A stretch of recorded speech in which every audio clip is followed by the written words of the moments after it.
El lado activo del infinito. Parte 7. Bien, sean bienvenidos. La cita inevitable. En la sección El final de una era.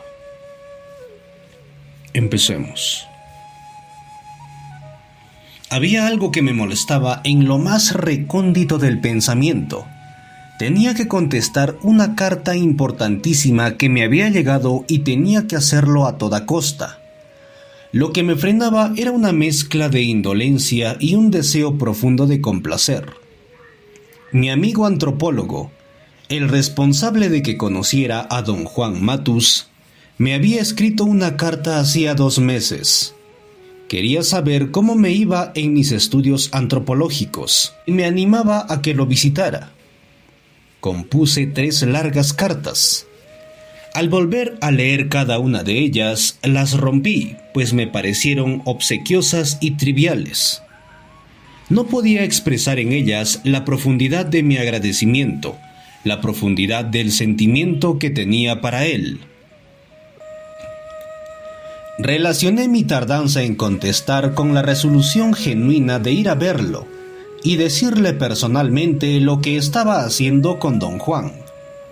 Quería mostrarle algún día a mi amigo verdaderos resultados. Tal como iban las cosas, tenía apenas vagos bosquejos de posibilidades, que a sus ojos exigentes no hubieran podido considerarse de todas maneras trabajo de campo antropológico. Un día me enteré de que había muerto. Su muerte me trajo una de esas peligrosas depresiones silenciosas. No había manera de expresar lo que sentía, porque lo que sentía no estaba del todo formulado en mi mente. Era una mezcla de abatimiento, desaliento y odio por mí mismo por no haberle contestado la carta, por no haberlo visitado. Al poco tiempo de lo sucedido, le hice una visita a don Juan. Al llegar a su casa, me senté sobre una de las cajas bajo su ramada. Buscando palabras que no sonaran banales para expresar mi sentimiento de abatimiento por la muerte de mi amigo, por razones incomprensibles para mí, don Juan sabía el origen de mi confusión y la velada razón de mi visita. Sí, dijo don Juan, sé que tu amigo, el antropólogo que te sirvió de guía para que me conocieras, ha muerto. Por la razón que fuera, supe exactamente el momento en que murió. Lo vi. Sus declaraciones me sacudieron hasta los cimientos. Lo veía venir desde hacía mucho tiempo, hasta te lo dije. Pero tú no prestaste atención. Estoy seguro de que ni siquiera te acuerdas. Me acordaba de cada palabra que me había dicho, pero no tenía ninguna importancia para mí en el momento en que las había dicho. Don Juan había declarado que un suceso profundamente relacionado con nuestro encuentro, pero que no formaba parte de ello, era el hecho de que había visto a mi amigo antropólogo moribundo. Vi la muerte como fuerza externa ya abriendo a tu amigo, me había dicho. Cada uno de nosotros tiene una apertura energética, una grieta energética debajo del ombligo. Esa grieta que los brujos llaman el boquete está cerrada cuando un hombre está en perfecto estado. Dijo que normalmente lo único discernible al ojo del brujo es un descolorido tenue en el brillo blancuzco de la esfera luminosa. Pero cuando un hombre está por morirse, el boquete está totalmente abierto. ¿Qué significa todo esto, don Juan? Le había preguntado mecánicamente. La significancia es mortal, había contestado. El espíritu me estaba dando un augurio de que algo llegaba a su fin. Pensé que era mi vida la que llegaba a su fin, y lo acepté tan elegantemente como pude. Me di cuenta mucho más tarde que no era mi vida la que terminaba, sino mi linaje entero. No sabía de lo que hablaba, pero ¿cómo hubiera podido tomárselo en serio? En cuanto a mí, en el momento en que lo dijo, era como todo lo demás en mi vida, pura palabrería. Tu amigo mismo te lo dijo, en cierto modo, que se estaba muriendo, dijo don Juan. Tú reconociste lo que te dijo, lo mismo que reconociste lo que te decía yo, pero en ambos casos elegiste pasarlo por alto. No podía hacer ningún comentario. Estaba agobiado por lo que me decía. Quería hundirme en la caja donde estaba sentado, desaparecer, que la tierra me tragara por completo. No es tu culpa que pases ciertas cosas por alto, siguió. Es la juventud. Tienes tanto que hacer, tanta gente a tus alrededores. No estás alerta. De todos modos, nunca has aprendido a estar alerta. En la vena de defender el último baluarte de mi ser, mi idea de que sí era vigilante le hice notar a don Juan que había estado en situaciones de vida o muerte, en la que se requerían mi ingenio y vigilancia. No es que no tuviera la capacidad de ser vigilante, sino que me faltaba la orientación para crear la lista apropiada de prioridades y en consecuencia todo me era o importante o no importante. Estar alerta no significa ser vigilante, dijo don Juan. Para los brujos, el estar alerta es estar consciente de la tela del mundo cotidiano, que parece extraña a la interacción del momento. En el viaje que hiciste con tu amigo antes de conocerme, te fijaste solamente en los detalles que eran obvios. No te fijaste cómo su muerte lo absorbía y a la vez algo en ti lo sabía perfectamente. Empecé a protestar, a decirle que eso no era verdad. No te escondas detrás de banalidades, dijo en tono acusador. Levántate. Aunque sea solo durante el momento en que estás conmigo. Asume responsabilidad por lo que sabes. No te pierdas en la tela externa del mundo que te rodea, extraño a lo que pasa. Si no hubieras andado tan preocupado contigo y tus problemas, hubieras sabido que era su último viaje. Hubieras notado que estaba cerrando sus cuentas, viendo a la gente que lo había ayudado y despidiéndose de ellos. Tu amigo antropólogo me habló una vez, siguió don Juan. Lo recordaba tan claramente que no me sorprendió para nada cuando te trajo a mí en la estación de autobuses. No pude ayudarlo cuando me habló. No era el hombre que buscaba, pero le deseé lo mejor desde mi vacío de brujo, desde mi silencio. Por esa razón, supe que en ese último viaje estaba expresando su agradecimiento a todos aquellos que habían tenido relevancia en su vida.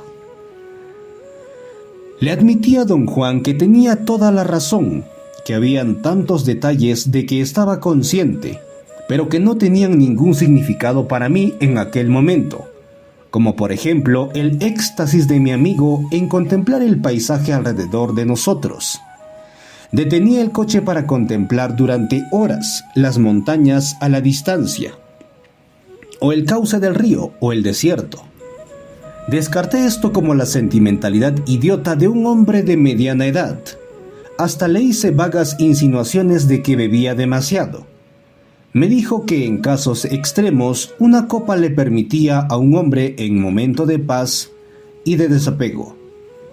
Un momento para saborear algo irrepetible. Era, de hecho, un viaje para sus ojos solamente, dijo don Juan.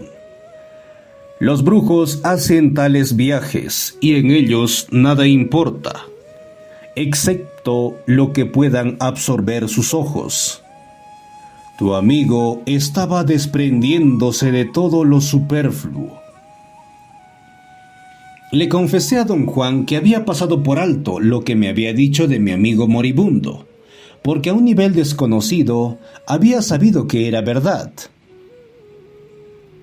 Los brujos nunca dicen las cosas por decirlas, dijo. Tengo muchísimo cuidado de lo que te digo a ti o a cualquier otra persona.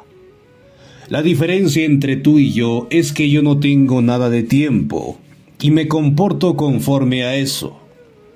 Tú, por otro lado, crees que tienes todo el tiempo del mundo y también te comportas conforme a eso. El resultado final de nuestras dos formas de comportamiento es que yo mido todo lo que digo y hago, y tú no.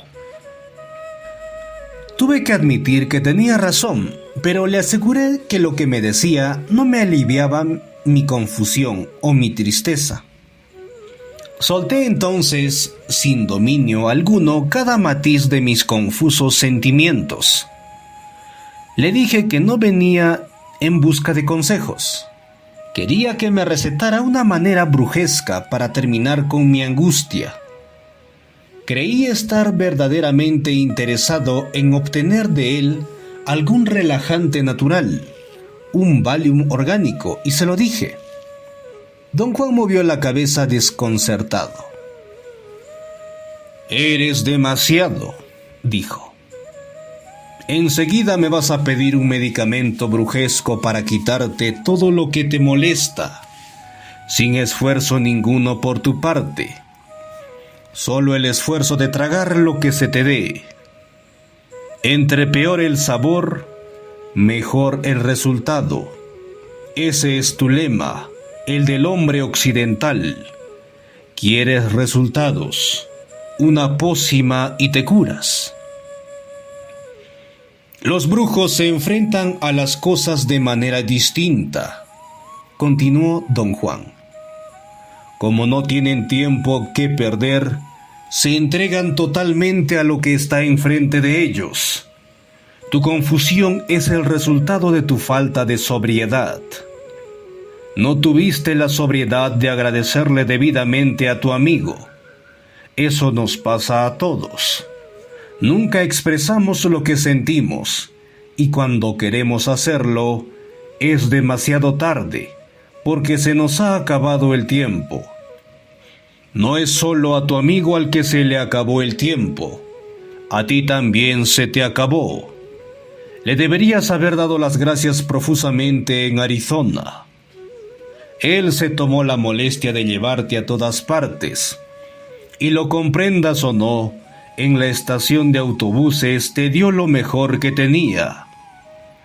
Pero en el momento en que deberías haberle dado las gracias, estabas enojado con él, lo estabas juzgando. Se había portado mal contigo, lo que fuera. Y entonces, aplazaste verlo. En realidad, lo que aplazaste fue el darle las gracias. Ahora, estás atorado con un fantasma en la cola. Nunca vas a poder pagarle lo que le debes. Comprendí la inmensidad de lo que me decía.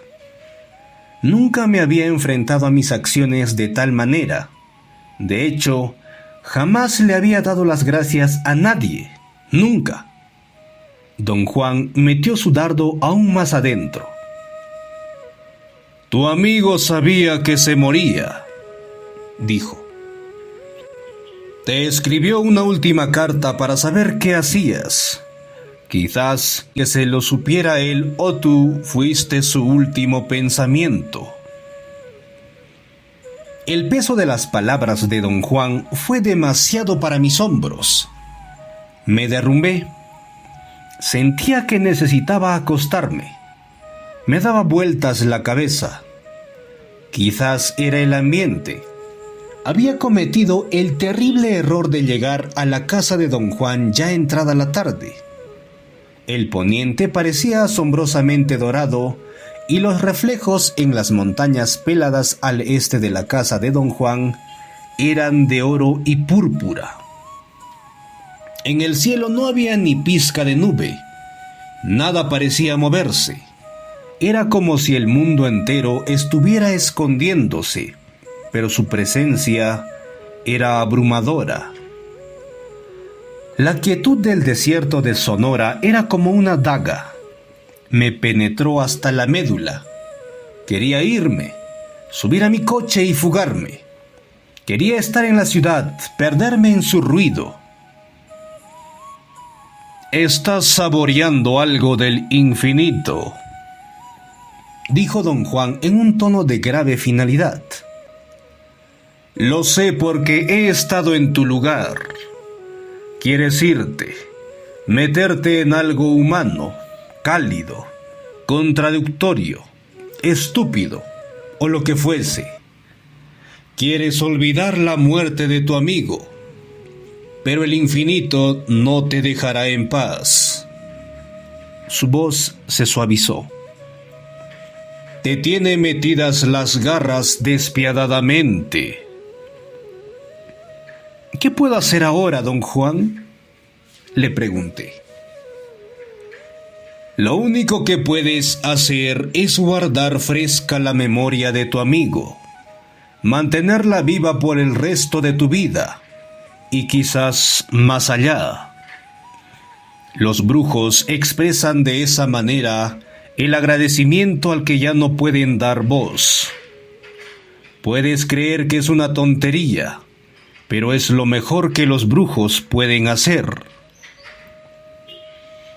Era indudablemente mi propia tristeza la que me hizo creer que el exuberante don Juan estaba tan triste como yo. Enseguida abandoné la idea. No podría haber sido posible. «La tristeza para los brujos no es personal», dijo don Juan de nuevo entrando en mis pensamientos. «No es en realidad tristeza.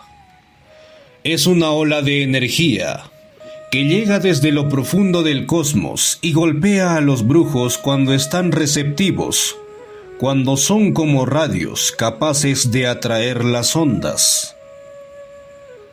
Los brujos de tiempos antiguos, los que nos dieron el formato entero de la brujería, creían que hay tristeza en el universo, como una fuerza, una condición como la luz, como el intento, y que esa fuerza perenne actúa, sobre todo en los brujos, porque ya no tienen escudos de defensa, ya no pueden esconderse detrás de sus amigos o de sus estudios, ya no pueden esconderse detrás del amor o del odio, o la felicidad o la desgracia. No pueden esconderse detrás de nada. La condición de los brujos, siguió don Juan, es que la tristeza para ellos es abstracta. No viene de codiciar o de necesitar algo o de la importancia personal. No viene del yo, viene del infinito. La tristeza que sientes por no haberle dado las gracias a tu amigo ya tiende hacia esa dirección. Mi maestro, el Nahual Julián, era un actor fabuloso. Había trabajado profesionalmente en el teatro. Tenía un cuento predilecto que le gustaba contar en sus sesiones de teatro. Me empujaba a estados de terrible angustia con él. Decía que era un cuento para aquellos guerreros que lo tenían todo y que sin embargo sentían el dardo de la tristeza universal. Yo siempre creía que me lo estaba contando a mí personalmente. Don Juan entonces hizo paráfrasis de su maestro, diciéndome que el cuento se refería a un hombre que sufría de una profunda melancolía, Acudió a los mejores médicos de su tiempo y cada uno de ellos fracasó al querer aliviarlo. Al fin, llegó al despacho de un médico prominente, un curandero del alma. Le sugirió a su paciente que a lo mejor encontraba consuelo y un fin a su melancolía en el amor. El hombre respondió que el amor no era ningún problema para él. Era amado como nadie más en el mundo. A continuación, el médico sugirió que quizás el paciente debería emprender un viaje y ver otras partes del mundo. El hombre respondió que, sin exagerar, había estado en todos los rincones del mundo. El médico recomendó pasatiempos como las artes, los deportes u otras cosas. El hombre respondió a cada una de sus recomendaciones de igual manera. Había hecho eso y no encontraba alivio. El médico sospechó que el hombre era posiblemente un mentiroso. No podría haber hecho todas esas cosas como mantenía. Pero como buen curandero, el médico tuvo una última inspiración. «¡Ah!», exclamó. «Le tengo la perfecta solución. Tiene usted que asistir a la función del mejor cómico de la época. Le va a encantar a tal extremo que se va a olvidar de todos sus vericuetos, de su melancolía. Tiene que asistir a la función del gran Garrick». Don Juan dijo que el hombre contempló al médico con la mirada más triste imaginable y dijo: «Doctor, si eso es lo que me recomienda, estoy perdido. No tengo remedio. Yo soy el gran Garrick». Fin de la lectura y fin de la parte 7. Bien, gracias por escucharnos y acompañarnos. Nos encontraremos en la parte 8. El punto de ruptura. Pues un abrazo a la distancia y adiós.